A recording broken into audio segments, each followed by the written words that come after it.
सबसे पहले हम भौतिक विज्ञान यानी कि पहले हम साइंस की बात कर लेते हैं। सबसे पहले ना हम साइंस की बात करते हैं। साइंस में 3 सब्जेक्ट आता है, फिजिक्स, केमिस्ट्री और बायोलॉजी। तो हम सबसे पहले फिजिक्स के बारे में बताते हैं, फिर हम आपको केमिस्ट्री के बारे में बताएंगे और तब उसके बाद हम आपको बायोलॉजी के बारे में बताएंगे। तो चलिए सबसे पहले ना हम फिजिक्स के बारे में आपको बताते हैं।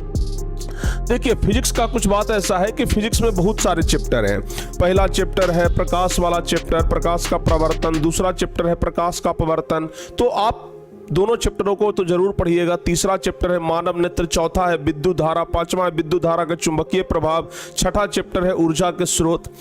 आपको हम ना ये 6 चैप्टर में से 3 चैप्टर बताएंगे और अगर आप इस 3 चैप्टर को पढ़ लेते हैं, अगर आप इस 3 चैप्टर को पढ़ लेते हैं तो 32 से 33 नंबर का सवाल आपसे बन जाएगा और फिजिक्स उससे ज्यादा पूछता भी नहीं है, तो हम लोग आराम से पूरा नंबर ला सकते हैं। सबसे पहला नंबर चैप्टर ध्यान रखिएगा, सबसे पहला नंबर चैप्टर जो हमारा लाइट वाला चैप्टर है, जो प्रकाश वाला चैप्टर है, इसको तो आप लोग जरूर पढ़िएगा। अब प्रकाश में अपवर्तन भी और प्रवर्तन भी, ठीक है ना। तो पहला नंबर चैप्टर है प्रकाश का अपवर्तन और प्रकाश का प्रवर्तन। यहां से 12 से 13 नंबर का सवाल पूछा जाता है। यहां से 12 से 13 नंबर का सवाल पूछा जाता है। तो ये आपके लिए काफी महत्वपूर्ण चैप्टर है। चाहे आप किसी चैप्टर को पढ़ें ना पढ़ें, लेकिन इस चैप्टर को जरूर पढ़ लीजिएगा। अच्छा, उसके बाद सर कौन सा चैप्टर? उसके बाद आता है तीसरा नंबर चैप्टर हमारा विद्युत धारा। विद्युत धारा, ठीक है ना। ऐसे अगर प्रकाश के अपवर्तन और प्रवर्तन को अगर अलग अलग करेंगे तो ये चौथा नंबर चैप्टर हो जाएगा, लेकिन अगर दोनों को हम एक साथ कर दिए तो ये तीसरा नंबर चैप्टर में आएगा। विद्युत धारा जो चैप्टर है ना, वो फिजिक्स के लिहाज से काफी इंपॉर्टेंट चैप्टर है और यहां से परीक्षा में 10 मार्क्स का क्वेश्चन पूछा जाता है। 10 मार्क्स का क्वेश्चन पूछा जाता है। ऑब्जेक्टिव सब्जेक्टिव मिला करके हम बात कर रहे हैं। तो ये चैप्टर काफी महत्वपूर्ण है। और एक सबसे लास्ट वाला चैप्टर प्यारे बच्चे, जिसको हम कहते हैं ना छठा नंबर चैप्टर या 5वां नंबर चैप्टर हम लोग कह सकते हैं। अगर इसको हम तीसरा माने हैं तो ये 5वां नंबर चैप्टर हो जाएगा, ऊर्जा के स्रोत। छोटा तो चैप्टर है लेकिन काफी इंपॉर्टेंट चैप्टर है, ठीक है ना। ये छोटा चैप्टर है लेकिन काफी इंपॉर्टेंट चैप्टर है, क्योंकि इस छोटे से चैप्टर से 10 नंबर का सवाल पूछा जाता है, ठीक है ना। 10 नंबर का सवाल पूछा जाता है। तो भाई फिजिक्स में ना आपको सिर्फ ये 3 चैप्टर पढ़ना है। फिजिक्स में बस ये 3 चैप्टर पढ़ना है। अगर ये 3 पढ़ करके जाते हैं तो 10, 20 और 30 से 3 33, यानी कि 30 से 33 नंबर का क्वेश्चन तो आप बना करके आएंगे।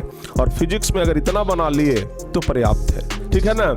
यानी कि आप देख रहे हैं, हालांकि ऐसा नहीं है कि मानव नेत्र से क्वेश्चन नहीं पूछा जाता है, उससे भी पूछा जाता है, चुंबकीय प्रभाव से भी क्वेश्चन पूछा जाता है। तो इसलिए हम फिर से एक बार कहेंगे कि उन सब चैप्टरों को भी नहीं छोड़ना है, ठीक है ना।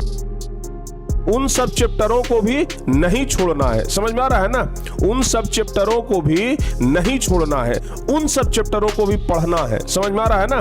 उन सब चैप्टरों को भी जरूर पढ़ना है, और लेकिन इस सब चैप्टर पर विशेष ध्यान देनी है, ठीक है।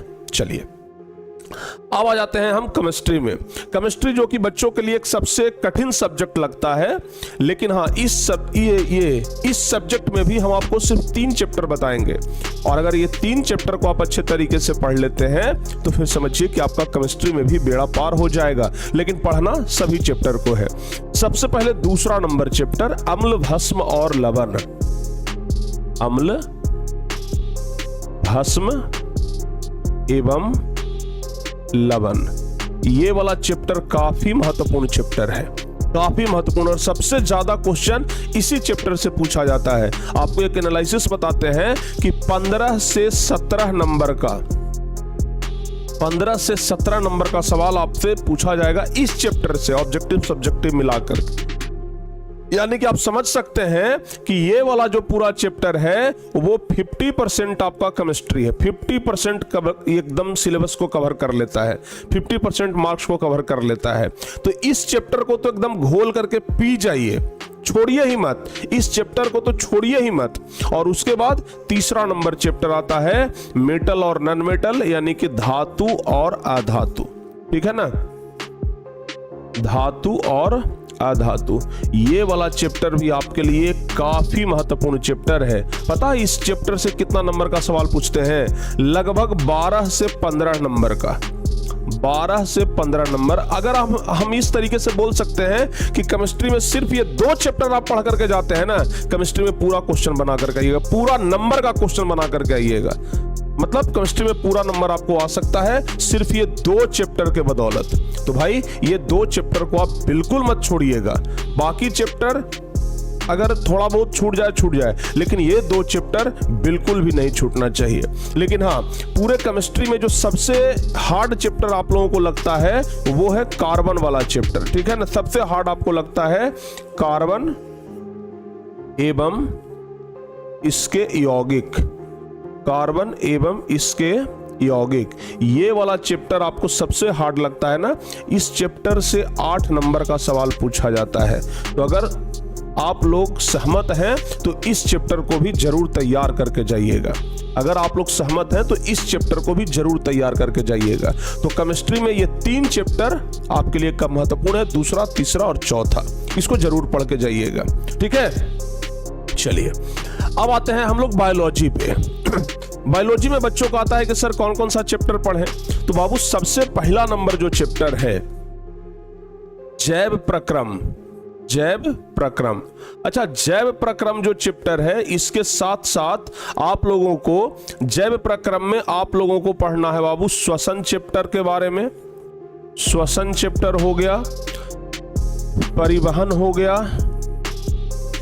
उत्सर्जन हो गया, ये सब जैव प्रक्रम में ही आता है, ठीक है ना। तो ये सब ना आप लोगों को जरूर पढ़ के जाना है, ठीक है। और यहां से अगर आप सिर्फ ये पढ़ लेते हैं ना, जैव प्रक्रम अगर आप पूरा कंप्लीट कर लेते हैं, यकीन मानिए 25 नंबर आप कंप्लीट कर लेंगे। इससे ज्यादा का बायोलॉजी पूछा ही नहीं जाता है, बायोलॉजी इससे ज्यादा पूछता ही नहीं है। 25 नंबर आपका इतना में ही कंप्लीट हो गया। अगर आपको लगता है कि थोड़ा सा और मजबूत होकर के जाना है, थोड़ा सा और मजबूत होकर के जाना है, तो फिर आप जनन चैप्टर को पढ़ लीजिए, जो कि बायोलॉजी का 8वां नंबर चैप्टर है, ठीक है ना। बायोलॉजी का कौन सा चैप्टर है? श्वसन हो गया, परिवहन हो गया, उत्सर्जन हो गया। चैप्टर नंबर एग्जैक्ट हमें याद नहीं है, लेकिन ना जनन वाला चैप्टर आप लोग पढ़ लीजिएगा, जीव जनन कैसे करते हैं, ठीक है ना। जनन वाला चैप्टर पढ़ लीजिएगा, जीव जनन कैसे करते हैं। लिख देते हैं,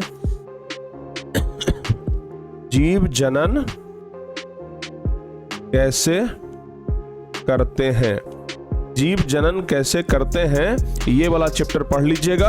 8 से 10 मार्क्स का सवाल जो है वो यहां से पूछा जाता है। 8 से 10 नंबर का सवाल यहां से पूछा जाता है। तो बायोलॉजी में इतना पर्याप्त है, इतना आप लोग पढ़ के जाइए, पूरा नंबर आपका आने वाला है, ठीक है ना। अब गणित का बात करते हैं, क्योंकि सबसे ज्यादा बच्चे गणित का ही डिमांड करते हैं कि सर जी गणित में बता दीजिए ना, गणित में सर एकदम 100 में 100 लाना है। तो बाबू अगर गणित में आपको 100 में 100 लाना है तो आपको हम बताते हैं कि कौन कौन सा चैप्टर अगर पूरा मजबूत करके जाएंगे तो 100 में 100 एकदम कंफर्म हो जाएगा। सबसे पहला चीज तो चैप्टर नंबर 8 जो हमारा है त्रिकोणमिति। त्रिकोणमिति अगर हम इस चैप्टर को कंप्लीट करके जाते हैं, अगर हम इस चैप्टर को, सॉरी यहां पर हर्षिकार होगा, अगर हम इस चैप्टर को कंप्लीट करके जाते हैं तो पता है अकेले ये चैप्टर आप लोगों को 40 नंबर तक दिला सकता है, सब्जेक्टिव ऑब्जेक्टिव मिला करके, ठीक है ना। कितना? 35 से 40 नंबर, 35 से 40 नंबर आपको अकेले ये चैप्टर दिला सकता है, त्रिकोणमिति का परिचय, ठीक है ना। तो भाई त्रिकोणमिति का परिचय बहुत इंपॉर्टेंट है। उसके बाद चैप्टर है बाबू द्विघात समीकरण। उसके बाद चैप्टर है द्विघात समीकरण। इस चैप्टर को भी पूरा एकदम अच्छे तरीके से कंप्लीट करके जाइएगा, एकदम बेहतर तरीके से कंप्लीट करके जाइएगा। ये 4था नंबर हमारा चैप्टर है द्विघात समीकरण। और अगर इस चैप्टर को कंप्लीट करते हैं ना, 21 से 22 नंबर का सवाल जो है आप बना करके आएंगे, ठीक है। 21 से 22 का सवाल आप लोग बना करके आएंगे। उसके बाद निर्देशांक ज्यामिति, निर्देशांक ज्यामिति, निर्देशांक ज्यामिति। अगर आप निर्देशांक ज्यामिति को अच्छे तरीके से कंप्लीट कर लिए हैं चैप्टर नंबर 7 को, अगर आप चैप्टर नंबर 7 को निर्देशांक ज्यामिति को अच्छे तरीके से कंप्लीट कर लिए हैं तो लगभग 17 नंबर तक का सवाल आप लोग बना करके आ सकते हैं, यानी कि 17 नंबर का पूछा जाता है। ठीक है, उसके बाद 5वां नंबर चैप्टर है अर्थमेटिक प्रोग्रेशन एपी। यहां से लगभग बाबू 13 से 15 नंबर का सवाल पूछा जाएगा, 13 से 15 नंबर का सवाल यहां से पूछा जाएगा। और सबसे लास्ट में दूसरा और चौथा चैप्टर पढ़ लीजिए, दूसरा और चौथा। दूसरा नंबर चैप्टर कौन सा है? बहुपद और सांख्यिकी। ठीक है ना, बहुपद और सांख्यिकी।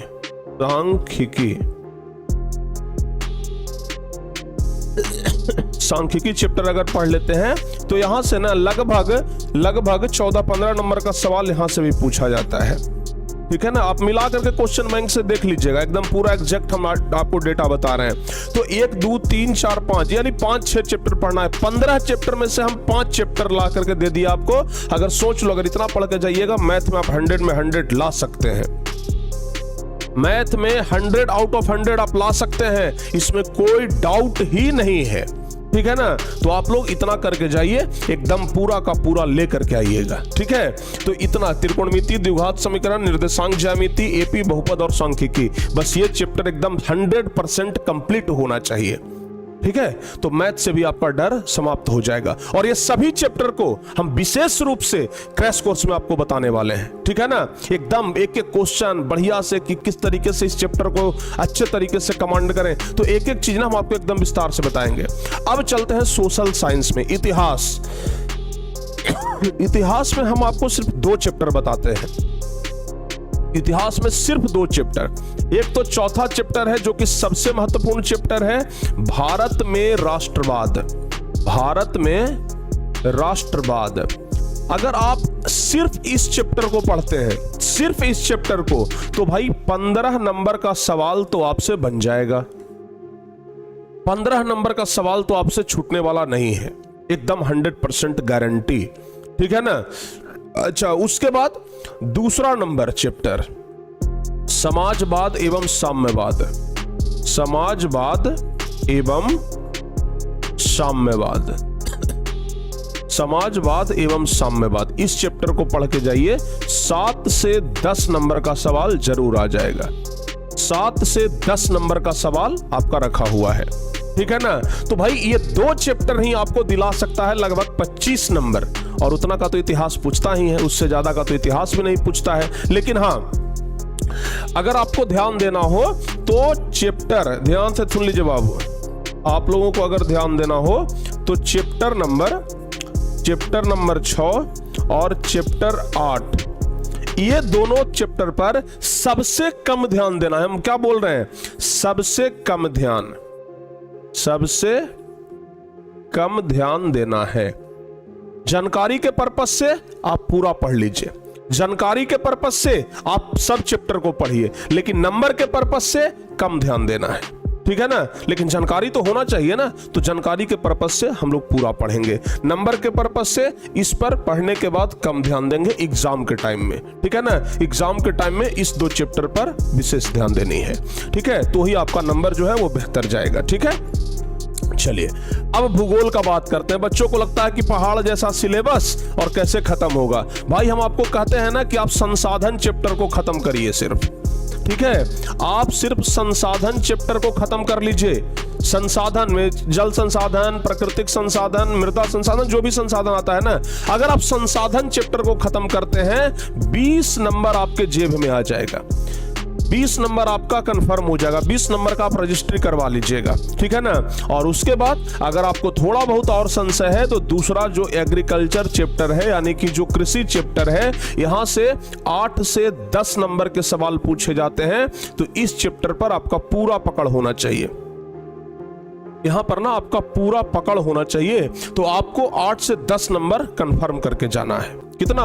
8 से 10 नंबर आपको कंफर्म करके जाना है। तो ये बस 2 चैप्टर पढ़ के जाइए भूगोल में, और एग्जाम के पर्पस से, बाकी नॉलेज के पर्पस से हम बार बार बोल रहे हैं कि पूरा पढ़ना है। कोई बच्चे हम पर ये एलिगेशन न लगा दे कि सर आप तो बोल रहे हैं कि बाकी चैप्टर को ना पढ़ो, हम कभी ऐसा नहीं बोल रहे हैं। हम बार बार बोल रहे हैं कि सब चैप्टर को पढ़ना है, ये 2 चैप्टर पर ज्यादा ध्यान देनी है, ठीक है ना। इसलिए हम बार बार डर भी रहे इस बात से कि बच्चे कहीं ये ना कह दें कि सर आप तो सिर्फ 2 चैप्टर पढ़ने के लिए बोल रहे हैं। हम पढ़ने के लिए पूरा बोल रहे हैं, ज्यादा ध्यान देने के लिए हम ये 2 चैप्टर का नाम ले रहे हैं कि इस पर ज्यादा आपको ध्यान देनी है, ठीक है ना। अब चलिए अगला नागरिक शास्त्र यानी सिविक्स का बात करते हैं। छोटा सा ये सिलेबस है, छोटा सा ये किताब है। आप लोगों को 2 चैप्टर पढ़ना है। एक तो दूसरा नंबर चैप्टर पढ़ना है, सत्ता में साझेदारी की कार्य प्रणाली। सत्ता में साझेदारी की, सत्ता में साझेदारी की कार्य प्रणाली, सत्ता में साझेदारी की कार्य प्रणाली। ये चैप्टर आपको पूरा कंप्लीट करना है। ये चैप्टर अगर आप कंप्लीट कर लेते हैं तो लगभग 13 नंबर आपका कंफर्म होगा। कितना? 13 नंबर। 13 नंबर आपका कंफर्म होने वाला है सिर्फ दूसरा नंबर चैप्टर से। और बाबू तीसरा नंबर चैप्टर आप कंफर्म करके जाइएगा, लोकतंत्र में प्रतिस्पर्धा और संघर्ष। लोकतंत्र में प्रतिस्पर्धा, लोकतंत्र में प्रतिस्पर्धा और संघर्ष। ये 2 चैप्टर ही काफी है पॉलिटिकल साइंस के लिए। लोकतंत्र में प्रतिस्पर्धा और संघर्ष, ये भी लगभग 13 नंबर का सवाल बनता है यहां से, ठीक है ना। 13 नंबर का सवाल बनता है। तो सिविक्स में भी ये 2 चैप्टर पर हमें विशेष ध्यान देनी है, ठीक है ना, विशेष ध्यान देनी है। चलिए उसके अलावा अर्थशास्त्र में आते हैं। यहां पर हम आपको यह भी बताएंगे कि भाई किस चैप्टर को छोड़ना है या फिर किस चैप्टर पर सबसे कम ध्यान देना है। सबसे पहला चीज तो कि चौथा नंबर चैप्टर छूटना नहीं चाहिए, हमारी वित्तीय संस्था। हमारी वित्तीय संस्था, संस्थाएं, हमारी वित्तीय संस्थाएं, ये आपको नहीं छोड़ना है। हमारी वित्तीय संस्थाएं, क्योंकि चूंकि यहां से 10 नंबर का सवाल आता है। पूरा इकोनॉमिक्स 17 नंबर का तो पूछा ही जाता है। पूरा इकोनॉमिक्स मात्र परीक्षा में 17 नंबर का पूछा जाता है, जिसमें से 10 नंबर आपका ये चैप्टर अकेले दिलवाएगा, ठीक है ना। और उसके बाद दूसरा नंबर चैप्टर पढ़ लीजिएगा, राज्य एवं राष्ट्र की आय। राज्य एवं राष्ट्र की आय, राज्य एवं राष्ट्र की आय। यहां से भी लगभग 8 से 10 नंबर का सवाल बनता है।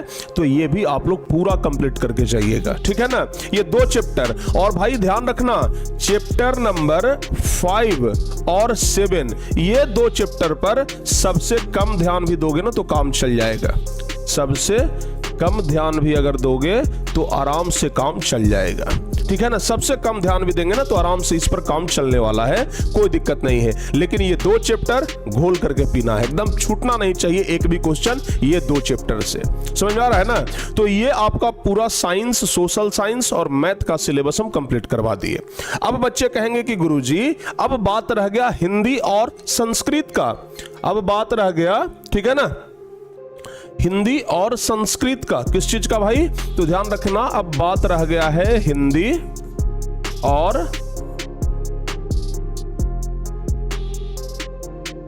संस्कृत का।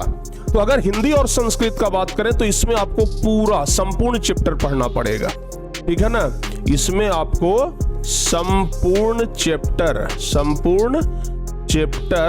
पढ़ना पड़ेगा, क्योंकि हर एक चैप्टर से सवाल आता है लगभग। इसमें कोई चैप्टर इंपॉर्टेंट और कोई कम इंपॉर्टेंट नहीं है, सब चैप्टर ही इंपॉर्टेंट है, ठीक है। तो इसको आप लोग जरूर पढ़ करके जाइएगा। अच्छा, इंग्लिश में भी पूरा चैप्टर आपको पढ़ना पड़ेगा। तो लगभग हम पूरा सिलेबस आपको बता दिए कि किस चैप्टर से कितना क्वेश्चन पूछता है, ठीक है ना। किस चैप्टर से कितना क्वेश्चन पूछता है पूरा हम आपको बता दिए। तो बाबू इस चैप्टर को पूरा कंप्लीट करके जाइए और परीक्षा में एकदम बाजी मार करके आइए। उम्मीद करते हैं कि आपको ये वीडियो अच्छा लगा होगा। अगर आपको ये वीडियो अच्छा लगा हो तो आप लोग इस वीडियो को लाइक जरूर करिएगा और अपने सभी दोस्तों के बीच शेयर कर दीजिए। ज्यादा से ज्यादा शेयर होनी चाहिए। और जैसा कि हम आपको फिर से बता रहे हैं, ये पूरा चैप्टर जो भी चैप्टर का हम नाम लिए हैं, ये पूरा चैप्टर हम आप लोगों को क्रैश कोर्स में एकदम अच्छे तरीके से कंप्लीट कराने वाले हैं। तो बाबू, हम आज की इस क्लास को, आज की इस वीडियो को यहीं पे समाप्त करते हैं। अगर आपको ये अच्छा लगा होगा तो आप लोग एक कमेंट जरूर करिएगा कि हाँ, ये चैप्टर, ये वीडियो हमें कैसा लगा। तो मिलते हैं किसी और वीडियो में, तब तक के लिए जय हिंद, धन्यवाद।